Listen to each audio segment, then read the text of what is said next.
if you go on that platform, such a high platform in United Nations, and you talk about in your 50 minutes, most of the time you've spoken about RSS, you've spoken about radicalization, you've spoken about our Prime Minister, then you spoke about picking up a gun, and then on top of everything, you started talking about nuclear war. On that platform, you should be, as a Prime Minister of Pakistan, you should be talking about peace, you should be talking about prosperity, you should be talking about your own economy, about your own country, and you talk about nuclear war.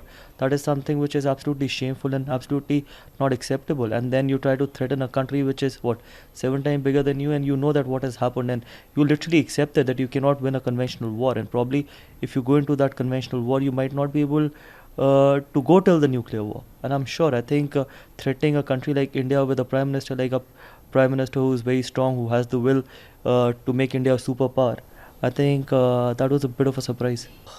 To be honest, as a sportsman, I think you play a gentleman's game. You try and be a role model for your own team. You try and have a good team spirit. You try and talk about peace, talk about camaraderie. But then someone like Imran Khan, who's played for such a long time, who's captained Pakistan, and then talking about picking up gun, talking about radicalization, talking about nuclear war, that is something which he can only be a role model for probably the terrorist groups that are there in Pakistan.